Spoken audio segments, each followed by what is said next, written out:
Oi, aqui é a Lígia. Aqui é o Diego. Na conversa de fé de hoje, a gente vai falar sobre a oração poderosa.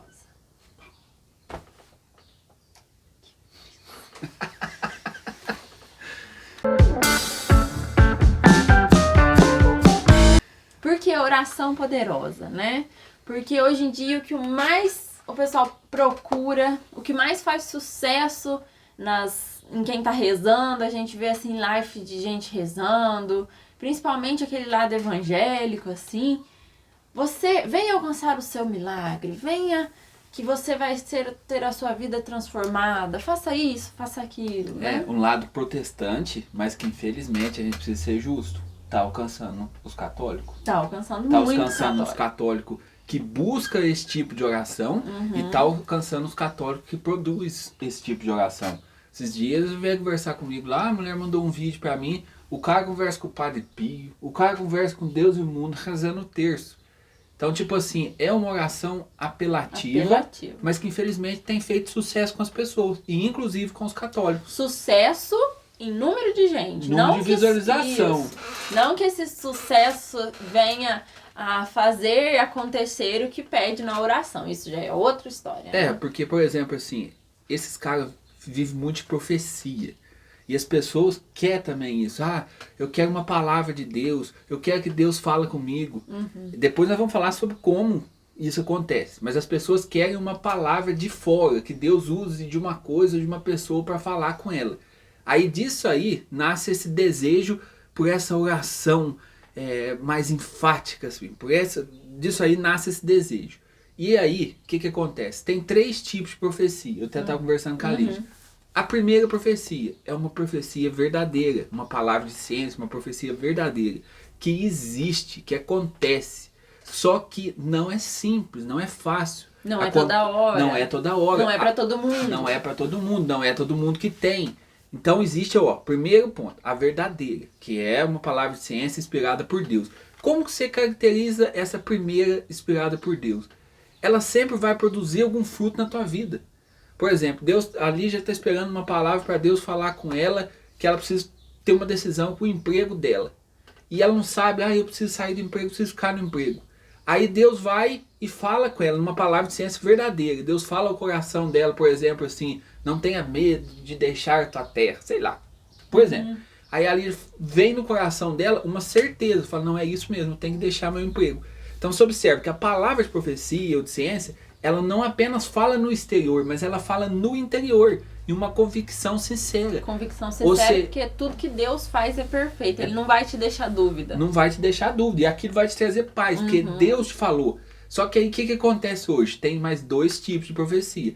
A profecia é forçada, que a pessoa até tem boa intenção, mas ela fica ali querendo ganhar visualização, querendo ganhar like, e fica ali tentando brotar uma palavra de ciência, tentando, sabe, forçar, segurando o Espírito Santo ali para agora e fala.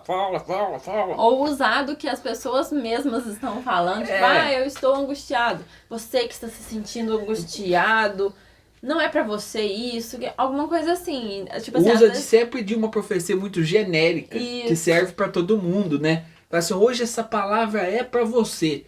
Você tá aqui buscando uma palavra? Aí a pessoa fala, quantas pessoas estão buscando uma palavra, né? A gente sempre busca uma palavra de Deus.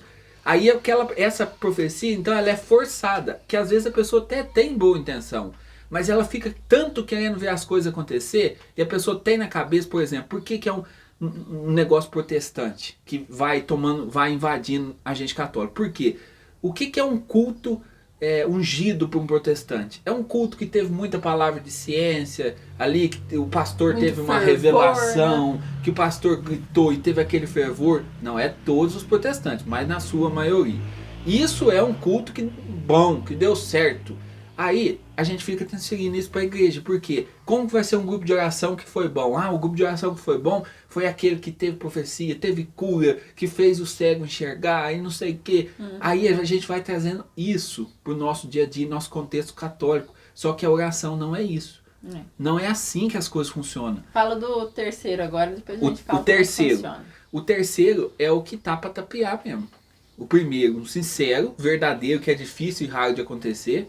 O segundo, Um que está bem intencionado e fica tentando forçar. E o terceiro é uma pessoa que está ali para usar e para ganhar dinheiro, ganhar like, está ali mal intencionado mesmo. E é tão fácil fazer palavra de ciência desse jeito que você não imagina. Se a gente quisesse fazer, nossa, teria de bardada pra gente fazer. Que nós é mineira, bardada mesmo, né? Teria um monte, por quê? A gente sabe, a gente conversa com as pessoas que seguem a gente sabe o que as pessoas querem. Aí é só você falar o que a pessoa quer. E a pessoa vai ser iludida ali e vai achar que aquilo é uma revelação de Deus, é uma palavra de Deus. Então a gente precisa pôr os pezinhos no chão e tomar cuidado com esse negócio de profecia e palavra de ciência. Não estou dizendo que não existe. Mais uma vez, existe. Eu já vi, a gente já teve aqui alguns casos que levam a gente a crer que foi uma palavra de ciência. 2 casos, né? 2 casos em 2 anos que a gente está rezando. A gente teve, sim, uns 2 casos que aconteceu. Mas isso é difícil. É algo que acontece quando o Espírito Santo quer. E o que nós devemos buscar? Não busca esse tipo de coisa. Busca um encontro com Deus sincero. Como que foi a oração da igreja de sempre? A oração. Como que a igreja, como que o santo rezava? Gritando? Não, sim. Pelo amor, né? Só em silêncio. A melhor oração é a oração com silêncio, né? Todos os santos falam que como é que a gente ouve a voz de Deus? No silêncio. Ninguém ouve a voz de Deus na gritaria. Não tem como. Até ontem eu estava fazendo uma live e eu li um pedacinho de um trecho de uma música para as pessoas que estavam ali rezando comigo. Por quê? Naquela música é como se Deus estivesse falando, sabe? É a voz do Monsenhor Jonas Abib. E na música fala assim: filho, eu estou aqui falando para quem quer ouvir, mas às vezes você não consegue ouvir porque o barulho tá muito alto. Tipo assim, você tá querendo rezar muito, muito alto, você tá querendo fazer muito estardalhaço, fazendo orações difíceis e rezando de uma forma errada. Porque Deus fala no silêncio. Se você chegar diante de Deus e falar: Senhor, eu não preciso de mais nada. Eu estou aqui, eu quero sentir a sua presença. Você vai no Santíssimo e fala isso. E fica lá só sentindo a presença de Deus. Isso já é uma oração, não precisa de palavras. Você falou de Santíssimo, né? A gente vê a influência disso nos próprios católicos. Porque o católico não sabe rezar quieto mais, não tem silêncio mais. Nós vamos na nossa igreja aqui, que tem poucas pessoas. Às vezes tem 2 abençoados lá conversando dentro da igreja.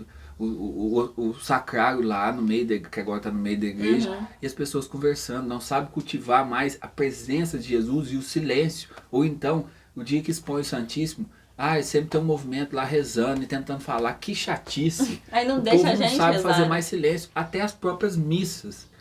Os padres, às vezes, tentando acolher o povo e chamar o povo, bem intencionado, começa a fazer umas missas meio alegrinha, não tem silêncio na missa. A missa, segundo a doutrina e os ensinamentos da igreja, teriam que ter momentos de silêncio propícios para a oração. Isso está prescrito. Momentos de silêncio depois da homilia, depois da comunhão. Mas a gente não vê isso. O povo parece que tem dificuldade em ficar quieto, em encontrar consigo mesmo. Ele precisa dessa barulheira. Barulheira. Não, esquece. Então. Eu tô lendo o livro de Santo Faustino, eu fico só falando desse livro, porque esse livro é incrível. Mas assim, Santo Faustino fala assim que Deus não fala na alma tagarela. Eu acho essa aí eu nem vou tentar falar essa palavra. Eu acho muito engraçado ela usar esse termo, né? Tagarela. Ela fala assim: Deus não fala na alma tagarela. O que é a alma tagarela? Mesmo que você tá em silêncio externo, você tá lá, Jesus vem em mim, Jesus não sei o que, Senhor me cura, Senhor não sei o que, e não deixa Deus falar. Você fala tanto que não deixa Deus falar. Então, tem hora que a gente tem que relaxar. É lógico que a gente deve rezar o terço, cantar uma música. Isso é oração também. Assim, mas precisamos do silêncio. Precisamos do silêncio. Até às vezes a pessoa é da renovação carismática, gosta às vezes de uma oração como eles fazem, né? Eu também já fui da renovação de rezar em voz alta. Não tem problema. A questão que nós estamos falando aqui é essa ânsia por buscar uma profecia, por buscar uma oração que te toca, que te faz sentir as coisas. Gente, a fé não pode estar ligada ao sentir apenas. Jesus falou comigo porque eu senti um arrepio. Nem sempre. Nem sempre. Jesus, às Você vezes... pode estar com frio também. Você pode estar com frio, você pode ficar emocionado por outros fatores. Às vezes essa busca de emocional, de ser tocado no seu emocional, de chorar, isso aí nem sempre revela a ação de Deus na nossa vida. A ação de Deus muitas vezes é discreta. Como a Lígia falou, Deus fala, mas fala baixo. E se a gente não aprender a fazer silêncio, nós não vamos escutar a voz de Deus. Como você pode escutar a voz de Deus? Fazendo silêncio. Que a sua oração seja uma oração contemplativa, não apenas exterior, mas interior. Que no seu coração você busque o encontro com Jesus. Agora, hoje as pessoas, parece que se Jesus falasse assim, ó, vou falar baixinho no teu ouvido. Ou você quer essa oração gritando aqui? Parece que as pessoas escolheram a oração gritando. E não tem nada a ver, nós precisamos aprender a fazer silêncio, a voltar a ser católico como antigamente, a ter capacidade de meditar, de recolher, de encontrar a presença de Deus e escutar a voz de Jesus que fala no silêncio. Queria ler aquela parte do livro. Eu vou ler um trechinho aqui do livro, do Diário de Santa Faustina, que ela fala sobre o silêncio. Ora, o Espírito Santo não fala à alma distraída e tagarela, mas fala por suas suaves inspirações à alma recolhida, à alma silenciosa. Se o silêncio fosse observado estritamente, não haveria murmurações, mágoas, maledicências, mexericos. Não seria prejudicado o amor ao próximo. Numa palavra, muitos erros seriam evitados. Os lábios selados são como ouro fino e testemunham a santidade interior. Santa Faustina. Então, agora, deixa eu ler só mais esse pedacinho. Esse pedacinho foi Jesus que falou para ela. Para a própria Santa Faustina. Isso aqui são palavras de Jesus para ela. Quando refletes sobre o que te digo, no profundo do teu coração, tiras maior proveito do que se tivesse lido muitos livros. Se as almas quisessem ouvir a minha voz, quando falo no profundo dos seus corações, em pouco tempo atingiriam os cumes da santidade. Como é que fala no profundo do coração? No silêncio, ouvindo a voz de Deus, né? É necessário a gente aprender a silenciar. A gente tem visto isso muito. Um desejo das pessoas buscar uma palavra, uma profecia, uma coisa, mas acaba esquecendo de silenciar, escutar Deus que fala a qualquer coração. Por exemplo, Santo Agostinho, ele fala assim que ele buscou ouvir Deus em muitos lugares, até um dia que ele descobriu que Deus estava dentro dele. E que para ele conversar e escutar a Deus, era preciso ele se recolher, ele ter um encontro consigo mesmo. Não é fácil. Não é fácil. E eu acho assim que muitas vezes Jesus fala para ela meditar a paixão de Cristo. Se às vezes a gente não consegue ficar em silêncio, pensando em Deus, você começa a meditar, começa a lembrar, tipo assim, Jesus que foi preso, mas num lugar em silêncio, retire-se, né, pro seu quarto, ou na capela do Santíssimo, você tem condição de ir, é um lugar perfeito. Não esteja ninguém enchendo o saco, em roda. Tipo assim, você começa, vai lembrando daquilo em silêncio, no silêncio do teu coração, vai lembrando de Jesus que foi preso, Jesus que passou a noite preso, depois ele foi entregue a Pilatos, e depois ele foi flagelado, depois ele carrega a cruz para o Calvário, e os pregos são pegados nas mãos, nos pés, e depois ele morre. Mas assim, de maneira bem assim, pegando todas as características, lembrando de todos os pormenores, pega a palavra de Deus, aonde fala da paixão, lê aquele trecho. Os 4 evangelhos tem no final, né, a citação da paixão. Você então, pode lê aquele trecho, depois de você ler, você vai lembrando, fazendo aquilo, trabalhar na sua mente. Isso é uma forma de oração meditada. Com certeza. E para ter vida, essa oração ter vida, você pensa que Jesus, quando sofria, ele pensava em você. Ele pensava em você. Se só existisse você na vida, Jesus iria morrer por você. Aí isso toma um colorido diferente. Você vê, você está lendo isso de Santa Faustina. Sim. Santa Faustina é de 1936. 37, aí nós temos Santa Teresa d'Ávila, que é lá do século XVI, século XV. Também fala a mesma coisa. Santa Faustina é até recente, digamos assim. Né? São João da Cruz falava a mesma coisa. Então, os santos da igreja sempre falaram silêncio, oração de meditação, oração de recolhimento. Essas são as orações que vão nos ajudar a ter um contato com Jesus verdadeiro. E não na base de ilusão de palavras ciência fake. Gente, é tão, assim, tão verdadeiro, porque, tipo assim, quando a gente faz uma oração dessa, quando você começa a ter noção, a gente não sabia desse tipo de oração também, a gente tá aprendendo, né? Esse livro mesmo ensina muita coisa, a gente vai vendo. E, tipo assim, você vê que uma life ou um pregador que faz muito estardalhaço, ele tem muita gente assistindo, mas duvido muito que tenha muito resultado, né? E tem pregadores igual a gente vê... Ó, um negócio importante. O que é resultado? O que nós, aqui do Amigo Católico, temos como resultado? É a conversão das pessoas. Nós aqui do Amigo Católico, nós não estamos aqui para resolver problema de ninguém. Nós não estamos aqui, por exemplo, para trazer uma palavra que resolva a sua vida. Não, nós estamos aqui para tentar salvar a tua alma. Primeiro salvar a nossa e depois salvar a tua. Então nosso trabalho, o sucesso para nós enquanto missão é levar você para mais próximo de Deus, para mais próximo da igreja. E às vezes você ficar nesse oba-oba de escutar a palavra e não aprofundar a sua fé, não aprender a silenciar, você não vai se aproximar de Deus e às vezes você não vai se salvar. Aí o que adianta? A gente faz aqui a live do poder da cura interior Ultra Mega Power. A gente faz essa live aqui, você cura de tudo quanto é coisa e depois vai pro inferno. O que vai adiantar? A nossa função, a nossa missão é isso. Se existir um dia Deus inspirar alguma palavra, alguma coisa em nós, tem certeza que vai ser usada para este fim. Sim. E assim, como alcançar as graças, né? Eu preciso tanto de uma graça, eu preciso tanto de uma graça. Gente, Deus só permite a gente alcançar alguma graça quando aquilo vai nos levar para mais perto de Deus ou se aquilo não for nos levar para o inferno, né? Porque a ação de Deus é sempre para nos levar para o céu. Sim, né? Deus nunca permite que você vai, por exemplo, eu quero muito ter um carro X. Se você conseguir aquilo e aquilo for te levar pro inferno, Deus não vai permitir você ter aquele carro. Será que moto esportiva entra nisso também? Se for te atrapalhar, vai. Não, vai entrar. Você não vai conseguir.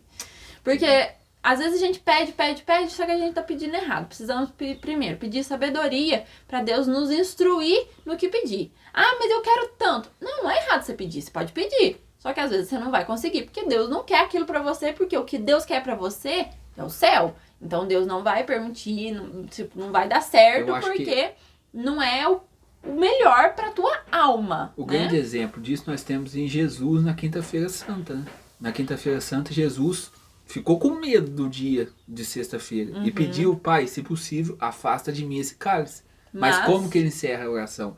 Mas que seja feita a sua vontade. Porque o que adianta a gente ter tudo nesse mundo? Você vê a teologia da prosperidade, prega que Deus vai retribuir a tua fé, né? Deus paga a fé com bens materiais. O que adianta você ter tudo nessa vida, viver aqui no máximo 110 anos e perder a eternidade? Nós somos cidadãos do céu e a nossa meta é lá, e a nossa oração, nossa vida de oração deve nos ajudar a um dia chegar no céu. Senão não vale de nada. Não vale de nada. É melhor não rezar. Porque a oração que nos distancia de Deus. E um dia eu vi um pastor, sei lá que raio que era aquilo, falando assim, hoje nós vamos dar uma ordem para Deus, vem aqui, nós vamos dar uma ordem para Deus agir na sua vida. Fala, peraí, quem que é Deus nessa história? Deus perde o ser dele e nós nos tornamos Deus, querendo que ele age da maneira que eu quero. E Deus tem sempre melhor. E uma coisa, para encerrar o vídeo, está ficando longo, a maior oração, geralmente pede muita oração aqui pra gente.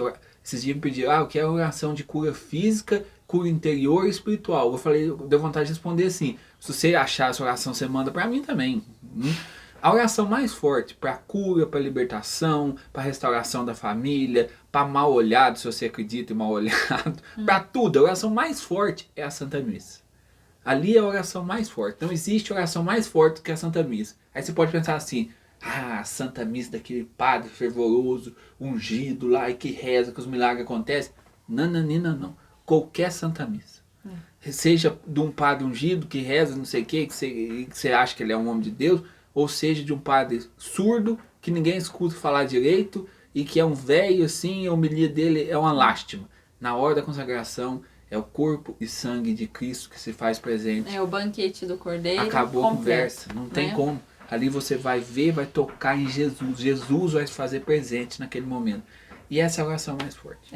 E além da oração, muito importante também a gente agradecer. Um coração grato é alegre a Deus também, né? Jesus ainda falava para Santa Faustina: eu fico muito feliz quando você agradece uma bênção que eu te dou, porque não adianta nada a gente pedir, Deus vai lá, faz o que a gente quer e a gente esquece do que Deus fez por nós. É muito importante agradecer. Se você acorda respirando bem, tem uma cama para dormir, tem uma roupa para vestir, uma coisa para comer de café da manhã, pronto, você já está melhor do que muita gente, e isso já é motivo para agradecer. E o desafio dos santos, né? Os santos eram gratos até pelas tribulações. Sim. Santo Afonso Maria de Ligório fala assim que a tribulação, a dificuldade para uma alma santa, ela é motivo de júbilo e de alegria. Por quê? Até as dificuldades, os santos eles enxergam as coisas numa dinâmica que a gente é incapaz de enxergar, né? Mas até as dificuldades, elas vão ser usadas por Deus para nos aproximar dele, para nos santificar. E esse é o fim último. É a gente buscar a santidade e um dia chegar no céu. É para isso que a gente está aqui. E tem muitas formas de oração. Se você quer que a gente fale mais sobre oração, sobre como rezar bem, sobre como ter essa parte espiritual, assim, a gente está aprendendo.